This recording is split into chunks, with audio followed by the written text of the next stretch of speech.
Where are you going, Will? Oh.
Morning. Morning. Hi, Ryan. How are you doing, Will? Good. Good Are you morning, in lovely Ryan. PA or are you in Florida today? I'm in Fort Lauderdale. Ah, there we go. It's actually nice up here, so I'll take today.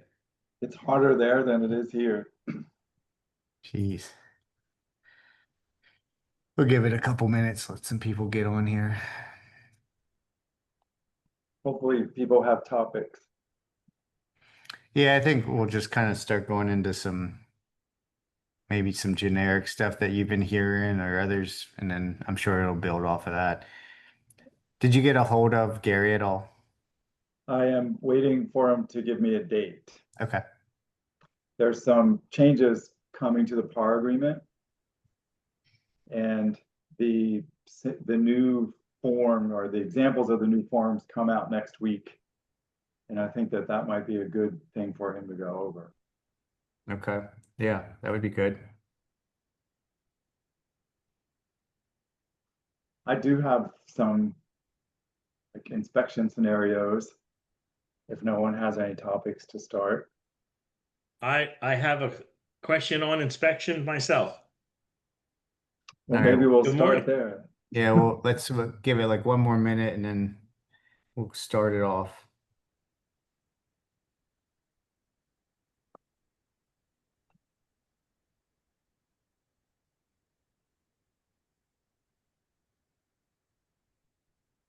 Gorgeous day out today. Oh my It gosh. is. That's what I was saying earlier.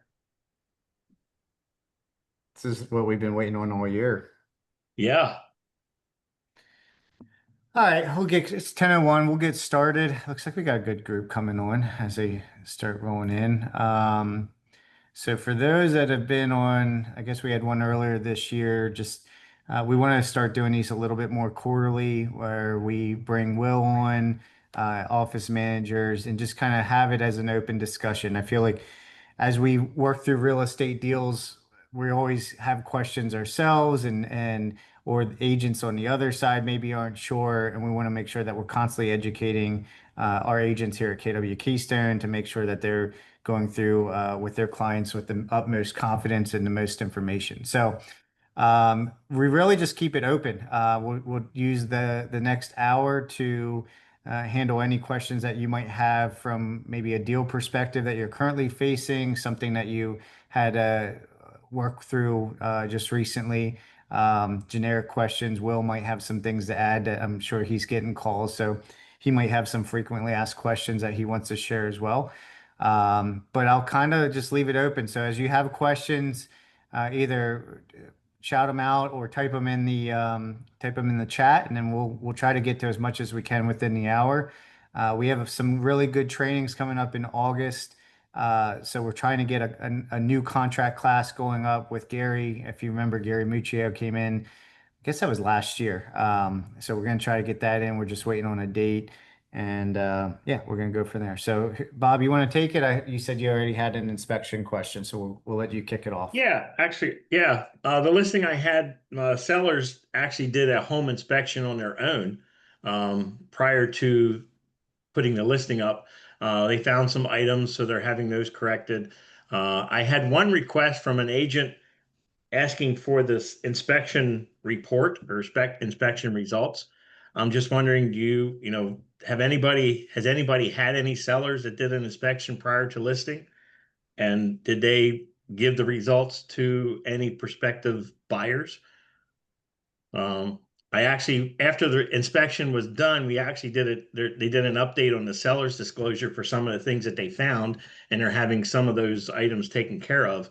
Uh, some of the larger items, there was one large item that it just said, needed more ventilation in the upstairs, and that's obviously going to involve some duct work and stuff. So they're not taking care of that. But so they're doing some things like fixing some GFI outlets. There's a light that needs corrected.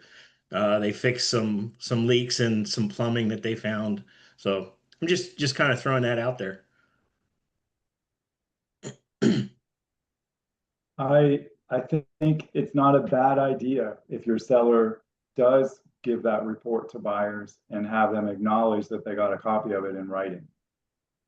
The other thing that I was happy to hear you say is that you're updating your seller's disclosure as you work down that list, because that's extremely important. As we're in a market where listings are tending to stay on the market a little longer, things happen in every house all the time, and it's a good practice to always update the seller disclosure. And in this case, it's their mother's house that they're selling, and she had to move into a facility and a living facility. So they filled it out essentially as well. They didn't know a number of items, but obviously these items we found out during the inspection. And I told them up front, be as truthful. If you know of something, you need to put it down. So they did fill it out. But then with these inspections, we found some items, so they're updating that. So good deal. Thank you. That's good practice. Who's next? Anybody have a generic question, something they're dealing with right now?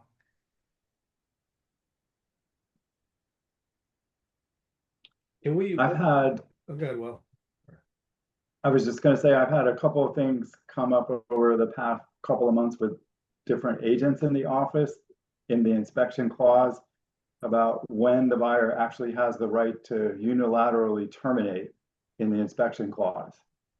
And there are only 2 times during the initial inspection phase and then after the 5-day default negotiation period.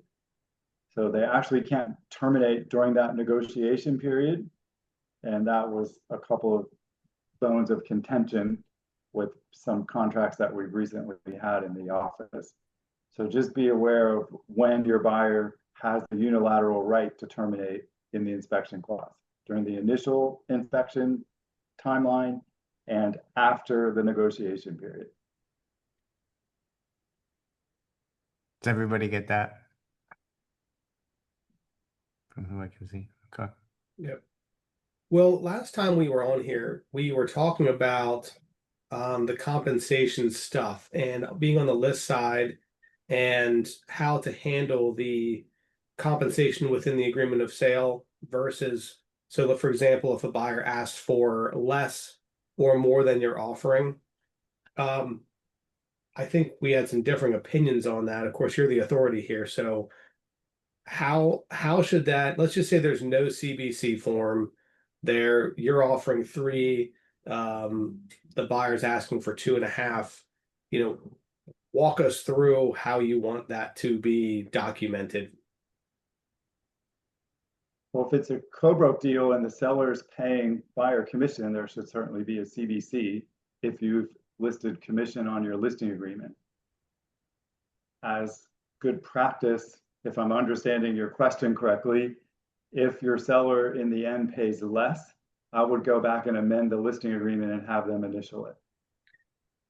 So to go along with that, then in your broker, because you're a broker opinion, then anytime we are offering compensation, we should have a CBC and not just have it in the agreement of sale.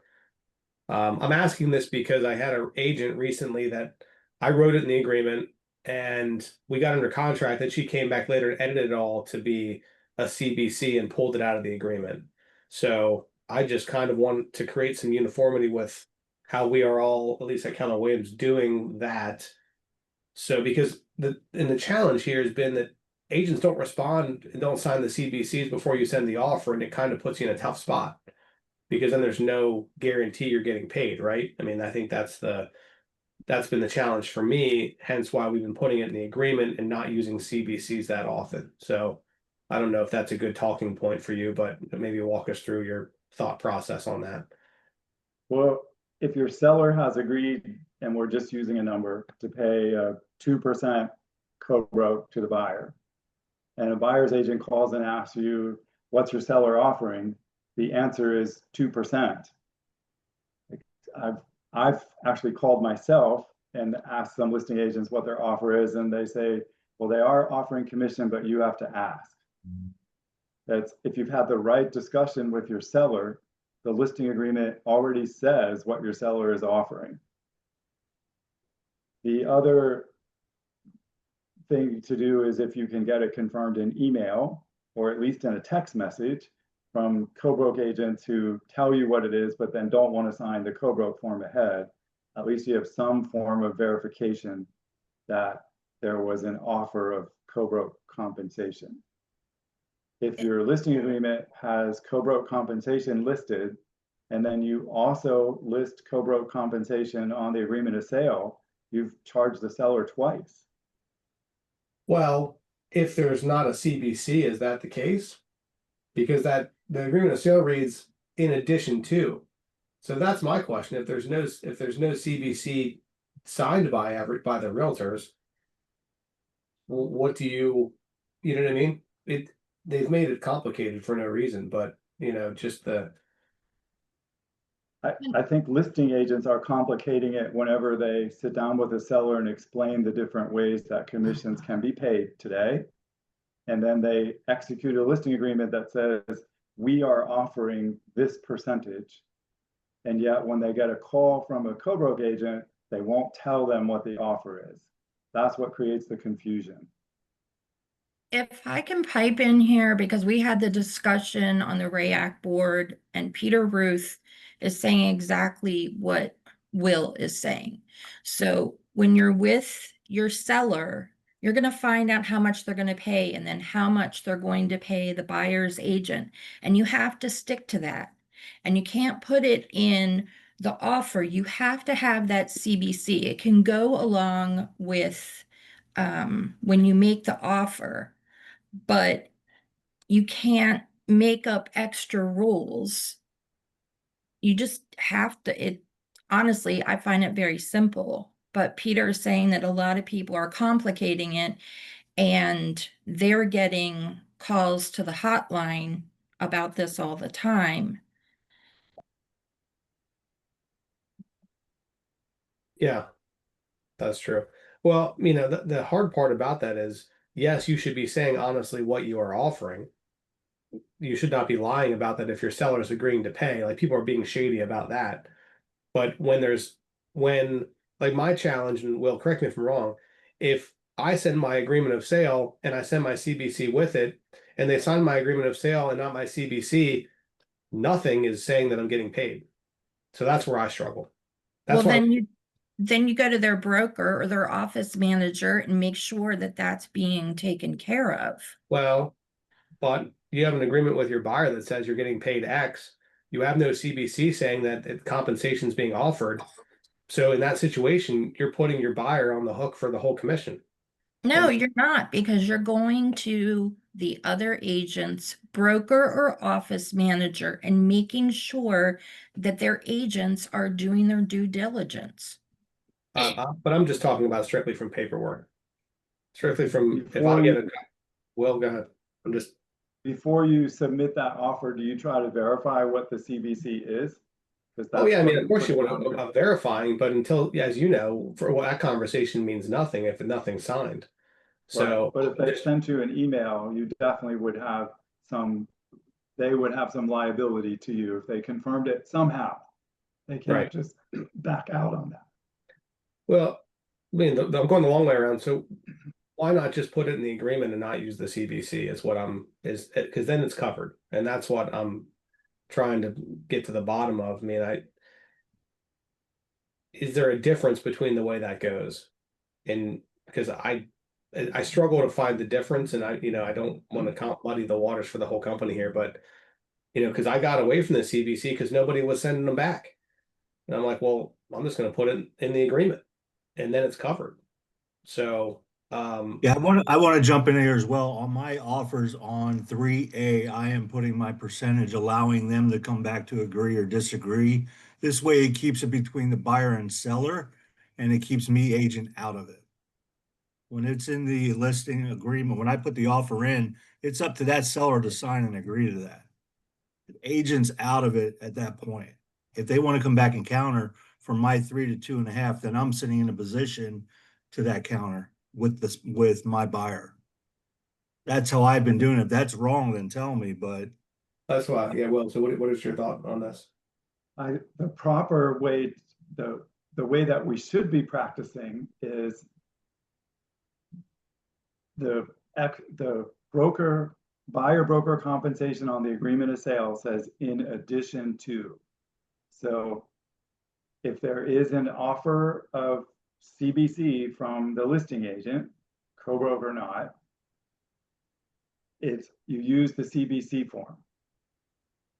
If that listing agent's listing agreement is 0 under co-broke compensation, then you would use the agreement of sale. Or if they're offering 2, and for instance, your buyer is paying you 3, then you could ask for an additional 1%. But those listing agents are not practicing correctly if they're allowing you to do that and they have a listing agreement that says otherwise, basically.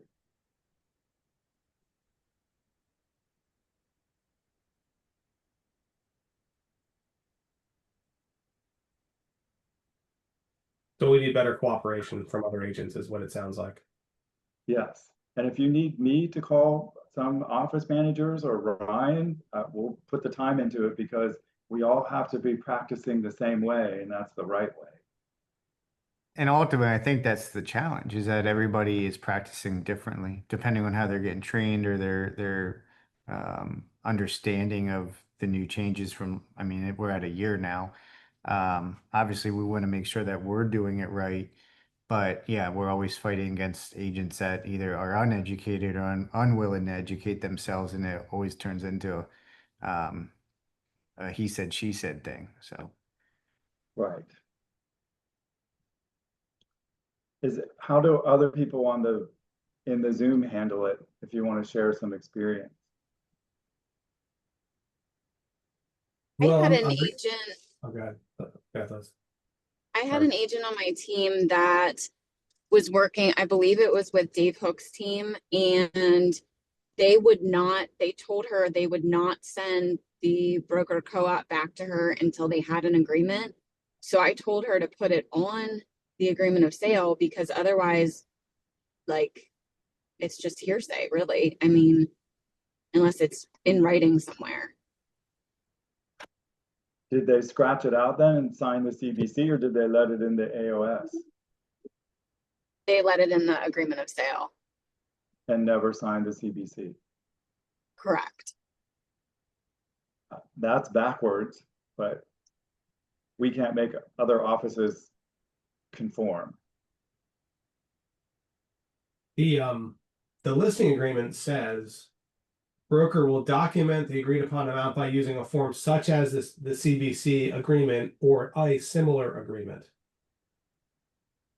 Does the agreement of sale count as a similar agreement? not the way we've been taught to practice. Yeah. I'm about 50-50, Will, with CBCs and or it being in the agreement. Because the agreement of sale is for no offer or in addition to.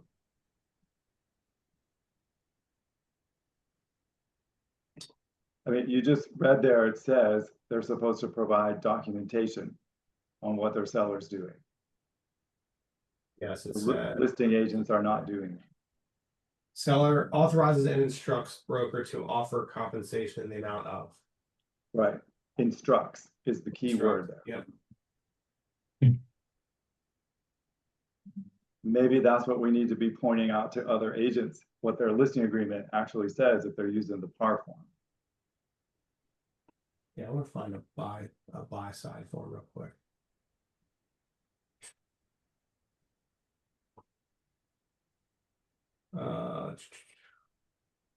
Yeah, I mean, so the exact verbiage is in addition to any compensation negotiated between the brokers using the cooperative broker compensation agreement or via some other agreement, seller will pay the following fee to broker for buyer on behalf of buyer at settlement. And so this one's filled out at 0 because we have a CBC, but Right. But see, if you're not negotiating on a CBC, then yeah. They could have just left it the way it was, that would have been fine. Well, this all stems from the class action lawsuit. So Yeah. unfortunately, it's what we get. Yep. All right. I guess that's kind of all on that topic. I'm just kind of curious what the ideal method is in your mind. I do want to just give one helpful tip to kind of keep aware of. This has happened twice now to two different agents here. One had a payout, and the other one fortunately caught it before the agreement was ratified, but it terminated that deal in negotiations. But watch very closely now with the closing assist section.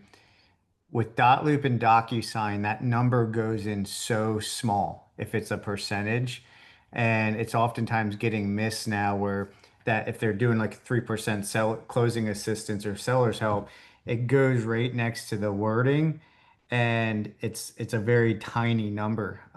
Again, two agents, one missed it, called it after the fact. He had to give up his whole commission because of it, because he didn't see it and address it with the seller. The other one called it right before it was getting ratified.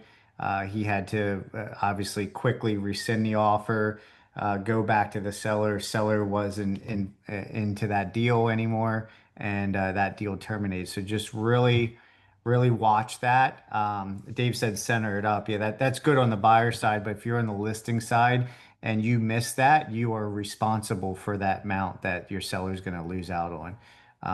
So just I've seen it a couple times now. I just want to make sure that you guys are clearly looking at that because it can be missed.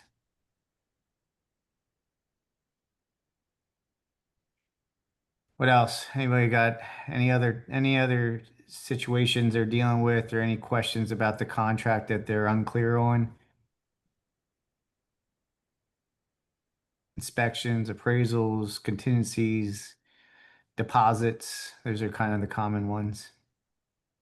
The HOA stuff, if you guys aren't reading that HOA stuff, section, yeah. is a good one. Will, do you Go want to over. just kind of brief over the HOA contingency and timeline? Yeah, I'll let Will go Right. ahead if you cover that. I just had an instance where the HOA refused to provide documentation, even after I sent them like the agreement of sale and pointed out to them what the law says. But I haven't read that since that happened. That was like 6 weeks ago. But I think the listing agent has a responsibility to request it within 7 days of ratification of the agreement. And then the HOA either has 10 or 14 days to respond with that information. And until they do, and the buyer signed off on the resale certificate and HOA documents, and as good practice, I would always use a receipt of documents form where you can start your timeline until the buyers Mhm. reviewed and signed off on that information. They can nix the deal right up until settlement day. It's a Well, good way to get out of deals. If you guys ever get in one and you find yourself in a bind, you really need to get out. Like 90% of the time, if there's an HOA, the agent probably has handled it poorly, and you probably have a way out if you need one. I've helped quite a few people that I have not been representing get out of deals that way. Yeah, and correct me if I'm wrong, Will, and I don't have the contract right in front of me, but I believe is once they receive documents of the resale cert and the buy, like all, rules and regs, they have 5 days that they can rescind for any reason, right? Correct. Correct. So once in Correct. receipt, they can say, I don't like it, I don't like the deal anymore, I'm out, even though there's no like Yes. legitimate reason. So really be careful of that. I actually just had that happen to me about a month ago. So that was his way out to get his deposit back. Yes, I always make sure I get that received documents form signed when I'm on the list side, so we know exactly when the timeline starts and expires, because that's how you protect the seller on the list side. Yeah. Actually, that brings up a good point from just household things. So, receipt of documents, I think that's a document that we don't use often. It's not mandatory, but encouraged.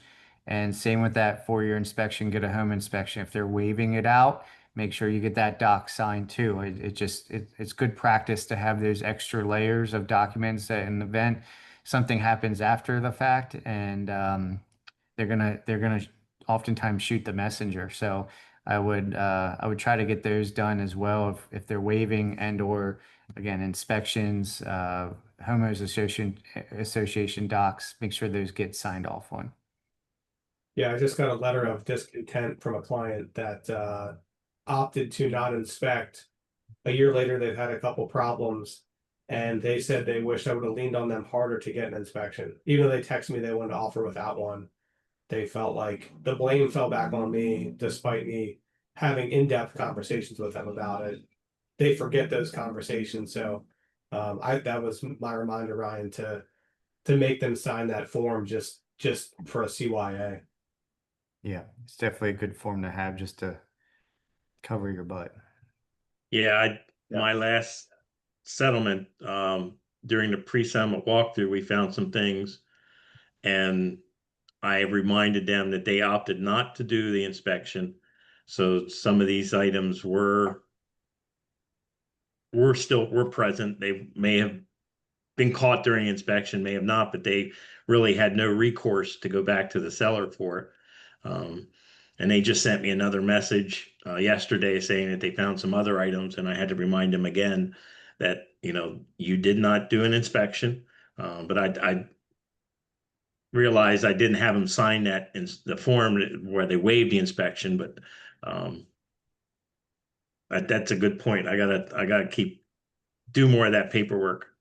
Add that into your packets. If you Yep. have a packet that's already like in your dot loop or DocuSign, make sure that's a document that goes in there so you don't forget about it. You could just default sign it every time. I mean, Yeah, whether they get one or not, at least you're that's true. That is consistent true. about getting it. Yeah, they Mhm. don't have to sign it if they And don't do it. Bob They also, actually, okay, they well, actually did sign in writing that they waived it. It's right on the agreement of sale. right, Because you're right. forced to Yeah. either elect or waive it. So they did waive it in writing, but I That's would true. use that other form as well. Mhm.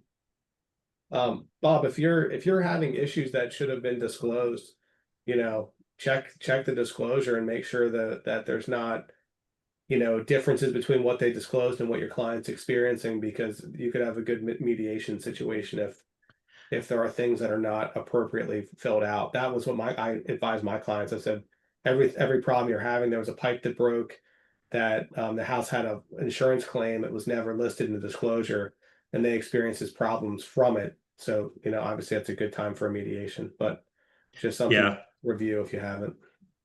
The two issues they had is that they went to use a microwave and the door essentially fell off. Um, and they sent me a picture of it, and the microwave looked like it was pretty new. So I had called the listing agent, just talked to him. I said, hey, this here's the seller's disclosure. And what I saw in the disclosure was what I'm sure a lot of us have seen when the sellers fill it out, they fill it out as if, it says in there, this is not a list of items included. This is for any items that have a problem. Yeah. And so obviously it looked to me like they filled out that section incorrectly. Um, but I talked to the listing agent. He said he was going to talk to the sellers because they were under the impression it was just under a year old. So it should not have been a problem. Um, and I also talked to Peter Ruth about just to see what kind of recourse they had, and he mentioned mediation would be the first step, but the mediation would cost more than what a microwave would cost. So Sure. it would, you know, Yeah, makes sense. Uh, I guess another one, if you guys are looking for topics, the zoning part, paragraph 6 on the agreement, is an interesting one too. If you guys haven't read that, I know Will does a lot of land deals. He's probably familiar with that, but it does, if the zoning is not primarily to permit single family dwellings and you don't fill this out right, the agreement can be void. So that's another one to make sure that, you have to pull the maps, go to the township, pull the map, go check the actual zoning, and that's what should be filled in there. It's a little bit of extra work, but if you're really paying attention to the letter of the law and the contract, you should be taking the time to go to the township maps and pulling the actual zoning. So That's a good point. Most municipalities have zoning maps online. They tend to be very small and difficult to read, but this just happened to me on the farm deal I just closed. The buyer tried to back out on the basis that I didn't have the zoning listed correctly. And it turns out that he was looking at the map incorrectly and I had it correct. But they actually tried to terminate the whole deal based on that zoning clause. you're talking about on the agreement of sale or Yes, under paragraph 6.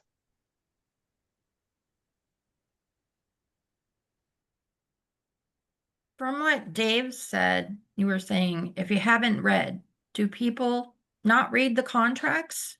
Do they really not know what's in them? I bet half the people on this I would call say have not read it. 80% of the people do not read or know what's in there. I'd say 80% of agents don't know what's in the contract that they're Right. having people sign, That's let correct. alone buyers and sellers. call me old fashioned. I love DocuSign, being able to sign things electronically, but my listing that I have and the buyers that I did, I actually sat down in front of them with the contract and went over it. Or sent them a copy of it and did it over online or over the phone. That's what I Walk through do. each step. Got another And good the, example. Oh, go ahead, Bob. Now, I was going to say the sellers that I did that with, they appreciated that fact because it brought up some questions, and that's what prompted them to do their own home inspection. Yep. I got another good example here in number 7, which is the inclusions part. Just in case you guys are wondering, it does include a TV mount. So make sure people know that. I've paid for a couple of those, yeah. Yeah, but also, my team, we have a printout we do for all the inclusions that we have people sign and check the boxes. Half to protect us from getting it wrong with the seller, half so the buyer knows what they're including. But this offer I just got says, see multiple listings service printout. Don't do that. Type in there what you actually want to be included, because that's like the same thing as the commission form. If it's not in writing, like what does that mean? I don't have that form, or it wasn't made part of the contract on the last page. So, take the extra time to read through this, type out what you want to be included and put it there. Another thing that's in here that a lot of people don't know, it does say whatever gas is left in the propane or oil tank belongs to the buyer. So you're not going to get credited that back. You're not going to go drain the tank. So just make sure that you're aware when you're buying, or especially on the listing side, if they just filled that tank, they're going to have to leave behind whatever's there. To add to that curtains, rods, and blinds. I paid for those too. So that those are also Blinds fixtures. are included, but curtains aren't. The rods are. Covering, including rods and brackets are included, shades and blinds, but curtains are Mhm. not. Yeah. Anyway, read through that section. Good point. Another important one in that section is rented propane tanks, because most Yeah. people don't own them. Make sure that's noted. Oh, right. Yeah. Solar panels, propane tanks. Yeah. Well, section C, I had an agent put all their inclusions in section C, which is the least part. So anyway, easy thing to get right or wrong. I'm thinking what other stuff in here comes up all the time. Will, do you know what section 9 means? Paragraph 9? It seems like it should make so much sense, but it doesn't say anything about what happens. In the financing, Change in buyer's financial status. yes. It just says they'll notify the seller, but it doesn't say what actually happens.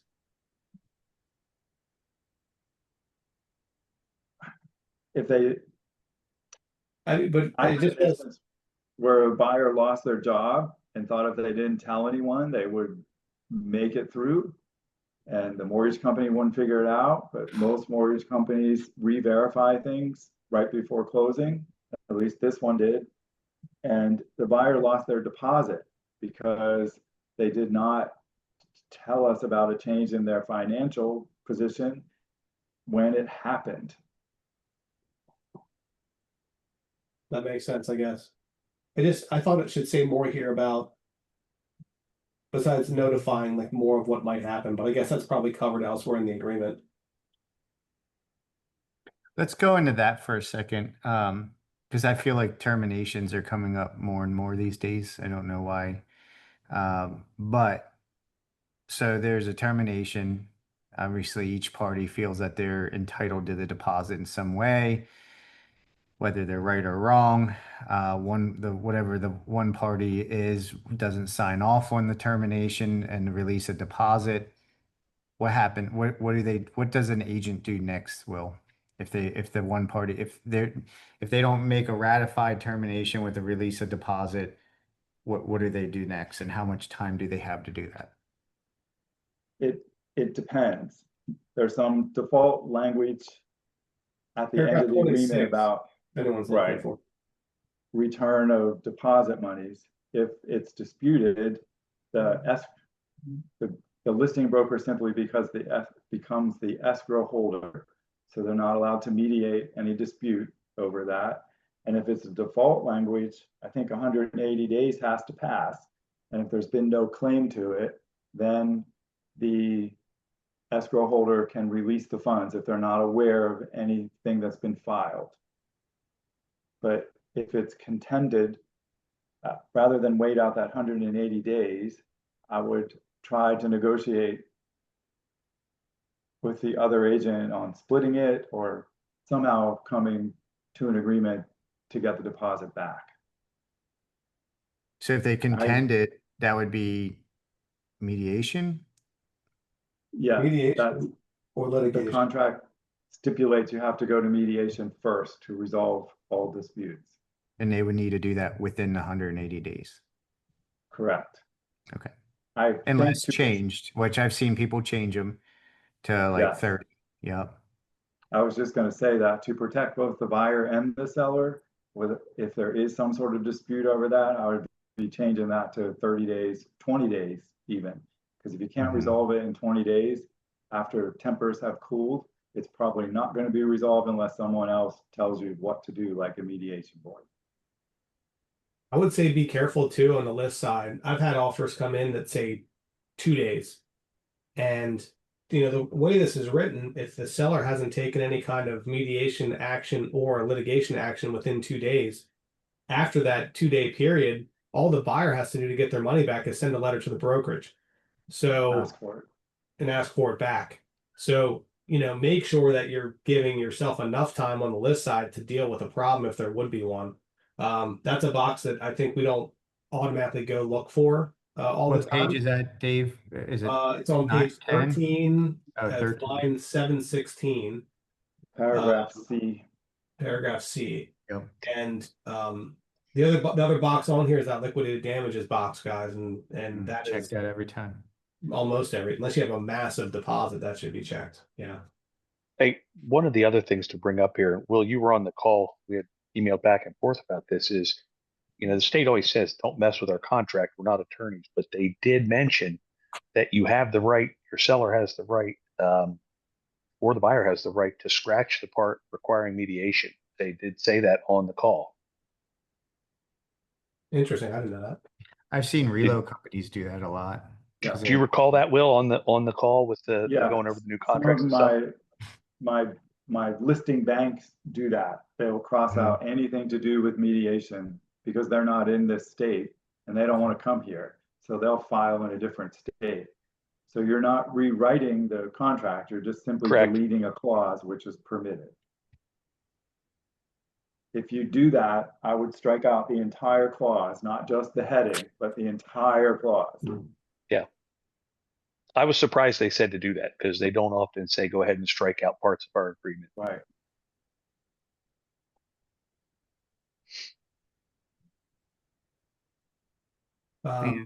Anything else, guys?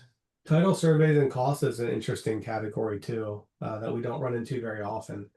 But it does say in here if the clean title can't be permitted, that the seller is supposed to reimburse the buyer of their costs. That's an Right. interesting one too. If you have an appraisal and you have an inspection done, they can't give you clear title, you're entitled to get your money back. So Never had that happen personally where the seller hasn't been willing to clean it up and no, I mean, Get yeah, it but we had one die because there was a guy that they, instead of a death certificate, they found an obituary, but it happened to be his dad or something, and he was still alive, and he still had claim to the house, and they couldn't find him, and so Oh. they couldn't clear the title, and so I don't think our client got their money back. They, was one of my team members, probably would have told them differently if I knew about it, but it does say in there. They're entitled Was that? to that. When the seller signs the agreement of sale, they're warranting that their title is clear and marketable. So there is an obligation on the seller to try to clear any defect on the title. They have to make a good faith effort at it. And if they can't, the agreement's very clear about what the damages are to the buyer. Yeah. I believe it also says in here about when a survey is required, and who pays for it. So that's in this section too. If it's required by the buyer's lender, it's at the buyer's expense. And if the title company needs it, the seller pays. Pennsylvania is not, I've never had a title company require it in Pennsylvania. I've only ever had one. It was a foreclosure sale, and they did make us do one. Here's another EMD question for you, Will. In the agreement, obviously, it states that after ratified contract, depending on what line you fill in, the standard one is you have X amount of days to get the deposit in. What rights does the seller have if they don't receive the deposit within that amount of time? Because it doesn't say anything about what happens in that. Like it doesn't say like if it's not received by X date, seller or buyer have the right to, what happens there? Well, the buyer's can I- defaulted. So the seller can exercise their right to terminate the agreement based on the buyer's default. Okay.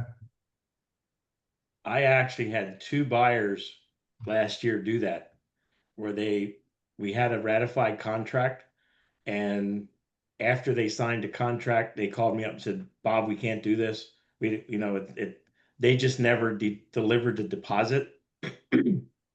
The listing agent and I talked, and the listing agent was going to try to file some sort of claim or mediation or something.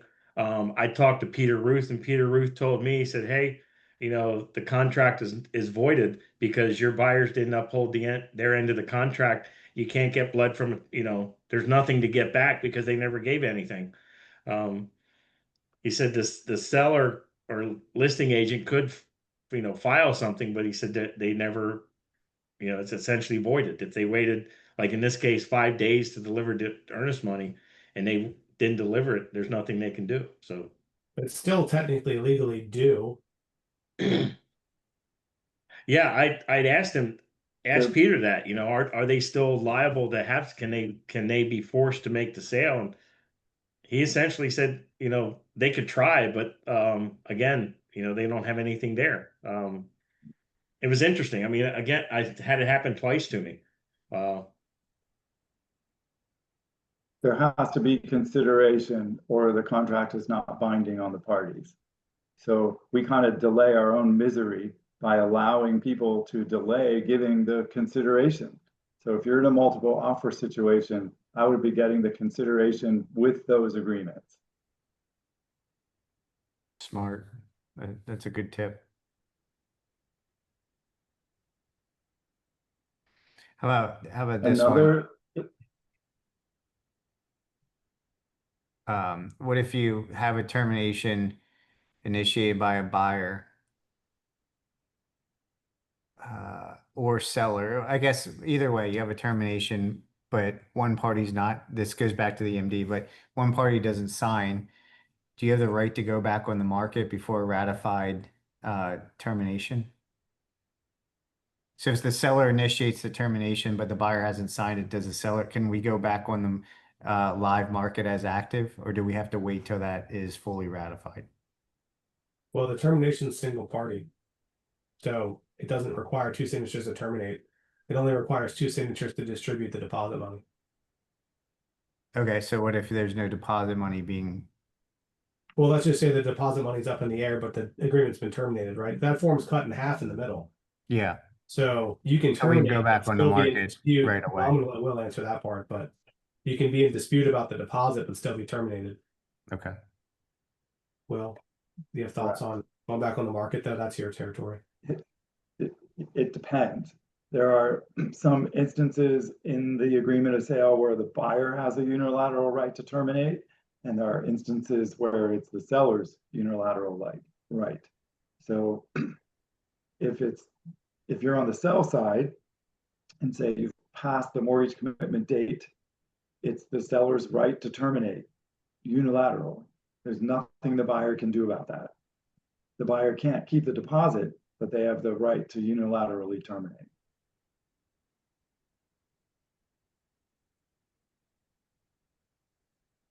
Well, can you think of besides inspections and HOA and maybe clear title, are there any other ways for a buyer to actually unilaterally terminate an agreement?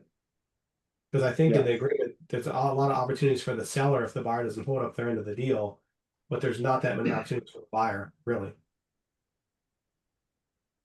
The buyer can unilaterally terminate during the initial inspection clause, Right. whatever number of days that is. And during after the negotiation period, that 2-day period where they get to decide what they want to do. And then over the HOA docs is an option, Right. if there is an HOA. Title. And And then title, and then like you title, said. right? Yeah. Yes. But the seller doesn't have a lot of opportunities either. If the buyer, Correct. we had a deal, we had an agent trying to kick us out.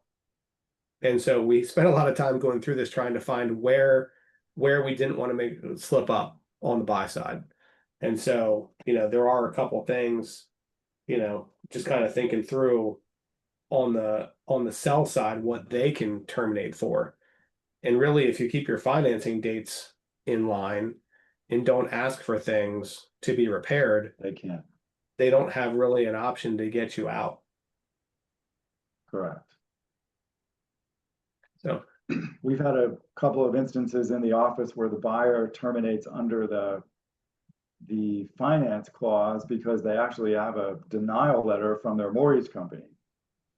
And then when that's been sent to the listing agent, they say, sorry, you don't get your deposit back because you can't terminate in the financing clause. it's true. And technically that listing agent is correct. The buyer has to continually make a good faith effort until the settlement date passes. Then they can terminate. Yeah, that's a misconception that a lot of people have that you can just get out if you can't get financing, but you're Right. supposed to keep That's trying. going to change. There are some changes coming up. There's a webinar next week with PAR Forms and PAR Legal, and they're making some changes to the financing clause where it can be totally waived, because even if you currently waive it, some parts of that clause still apply. So in towards the end of the year, you'll be able to pick does not apply, elected, or waived. So they're going to make some changes to that and add a right for the buyer to terminate after they receive a mortgage denial. Oh, along this line, Will, I have a good question that would be interesting for everybody. So let's just say you have your financing contingency filled out, conventional financing, you have no appraisal contingency addendum, and the property doesn't appraise. What is your Well, technically the buyer's not going to get the mortgage if you filled out the LTV clause. So it's a roundabout way of having an appraisal contingency. well, or do you They- think they should keep trying to get a different loan? Well, they have to, but they don't have to keep paying for appraisals over and over. The agreement doesn't say that. They do one appraisal. They also have, if they filled out the financing section correctly, the loan type. So the loan type is not negotiable at that point, and not the buyer's not required to negotiate the loan type. Well, I had a Correct. situation where, there's no appraisal contingency addendum. Technically, the buyer doesn't have the ability to negotiate the price if they don't have an appraisal contingency addendum in there. So then where are you just stuck then? Because your buyer has not filled out a form saying it has to appraise for a certain amount. They're saying what their loan type is and what the down payment is. Yeah, I think that's So odd that's- because what they have the right to do is negotiate. They aren't obligated on the seller side to negotiate, though. Well, that's what I'm saying. I mean that you can't, as unless I'm misunderstanding this, you terminate if your appraisal comes in low if you don't have an appraisal contingency addendum with conventional financing. The seller can, because the buyer cannot meet their stated loan terms. So Okay. if you're on the list side and this happens to you, why would you insist that that buyer continue to shop and like do a different appraisal? It would be easier to release them and move on. Do you release them and keep their deposit? You can't if you terminate under the finance clause because they couldn't meet their financing terms. Yeah, I'm just asking questions. I had a situation like this and I didn't find the answer I was looking for reading this, I don't think. Oh, and I think, go ahead. I just had this come up. I had a client with a USDA, and there's nothing in our contract in the financing about just because it's still a government loan, you have to do a appraisal contingency because it's not part of the financing like FHA and VA. That appraisal contingency form says specifically at the top, not for use with FHA and VA, though. Right, I'm talking about USDA. Oh, USDA, okay. Yeah, make sure that we're doing that.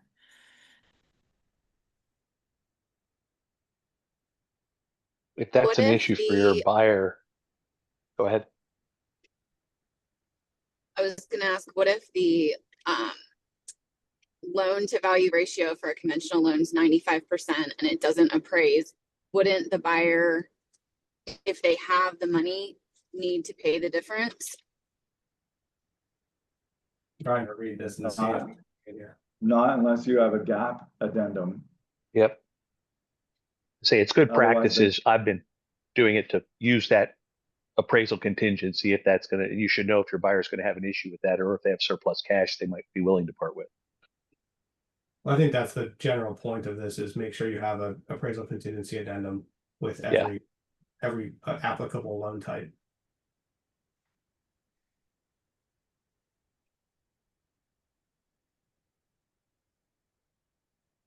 I'll have to read that later. But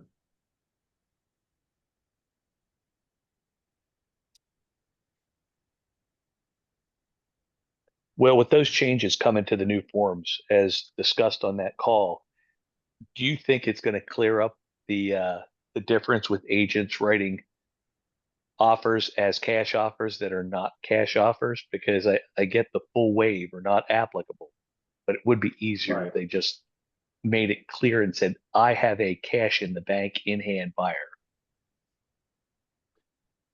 I'm hoping so. The new forms don't come out until the middle of August, so we obviously can't read them yet. So if you have one of those agents who are saying, we're waiving the mortgage clause, but we're actually getting a mortgage, I've asked those people to either cough up a line of credit or show that they have the cash, especially in a competing offer situation. If they're just doing that to make their buyer look better, it doesn't necessarily mean the buyer's better. no, but I mean, why not? I mean, if it exists, I mean, I use it quite frequently with people that are like, I don't care I don't care what financing I get. I'll make up the difference. Um, it's there But to be used. I mean, I understand what you guys are saying. I don't like when someone does that to me, but at the end of the day, the agreement does say it. So it's just well, when that appraisal pops through and your client's like, what the hell is this? You gotta make well, sure. the third choice is going to clear that up because Yeah, it alleviates the it'll be option nice for to have that. appraisals. Be nice to have that when you're doing multiple offers to know it's true cash. I'm like, well, when Yes. I've done that with buyers, I've sent proof of funds and said, look, my people can buy cash. They prefer not to. Here's the proof. They'll Yeah. buy the house either way, but they want to get the loan, so we need an extra week or two. I actually learned that from my bank sellers. That's exactly what they do. They just tell people, put your money where your mouth is. Makes sense. All right. Anything else? We're getting close to 11. Well, I appreciate your time, Dave, Jay, obviously for attending, and we'll get another one of these on the schedule here this fall, but we just want to try to continue to lay out what information we're seeing a lot. Obviously, Will has said there's going to be some changes. It seems like they really like to make changes in August, so we'll look for that to come up, and we'll get some classes built around it, and we're going to keep educating you guys. So again, appreciate it. If you guys have any other questions you think of or that we missed, just reach out to us. We'll be happy to answer them for you. Thank you. Thank Thanks, you everybody. very much. Yeah. Thanks, Will.